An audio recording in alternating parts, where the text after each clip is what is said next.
शाहजहानाबाद दिल्ली में शाहजहानाबाद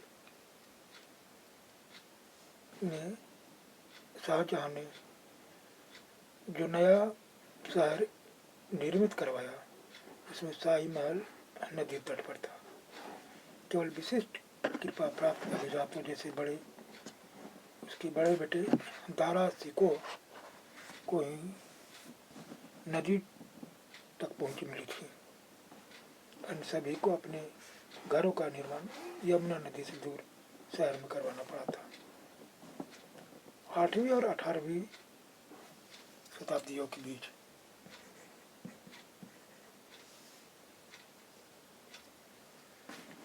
जब निर्माण संबंधी गतिविधियों में बढ़ोतरी हुई तो विभिन्न क्षेत्रों के बीच विचारों का भी पर्याप्त आदान प्रदान होगा। एक क्षेत्र की परंपरा दूसरे क्षेत्र द्वारा अपनाई गई। उदाहरण के लिए विजयनगर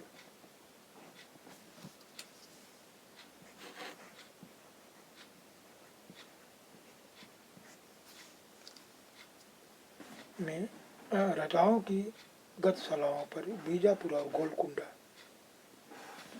आसपास की सल्तनतों की वास्तुकलात्मक शैली का बहुत प्रभाव पड़ा था। मथुरा के निकट स्थित वृंदावन में बने मंदिरों की वास्तुकलात्मक शैली फतेहपुर सिकरी की मुगल महलों से बहुत मिलती जुलती थी। विशाल साम्राज्य के निर्माण ने विभिन्न क्षेत्रों को उनके शासन के अधीन ला दिया।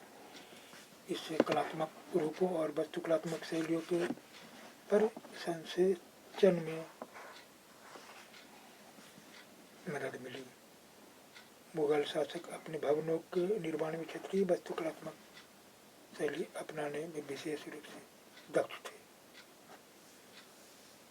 उदाहरण के लिए बंगाल में स्थानीय शासकों ने छप्पड़ की झोपड़ी के समान दिखने वाली छत का निर्माण करवाया। मुगलों को यह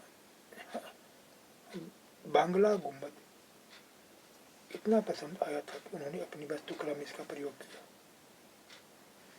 अन्य क्षेत्रों का प्रभाव भी स्पष्ट था। अकबर की राजधानी फतेहपुर सिकरी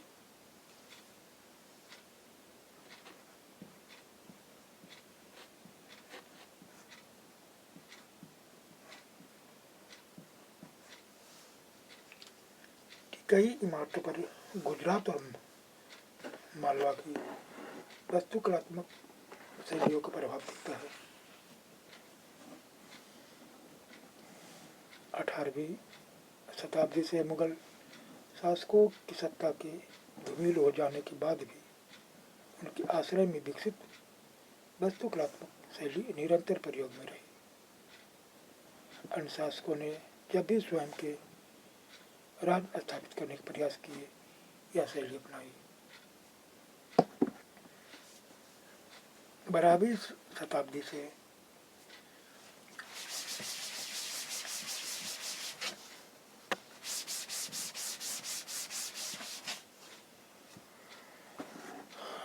फ्रांस में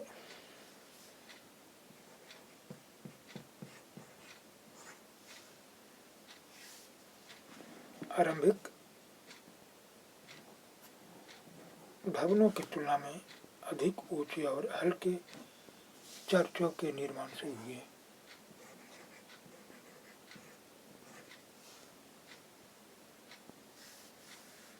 वास्तुकला किया शैली गोथिक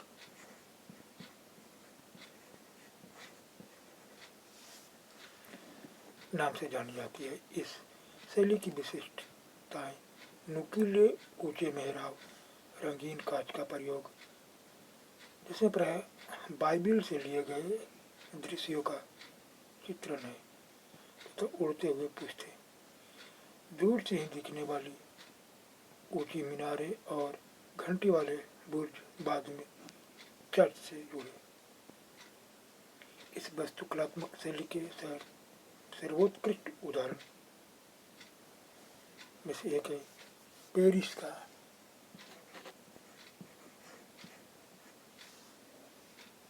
नॉट्रे-डेम चर्च।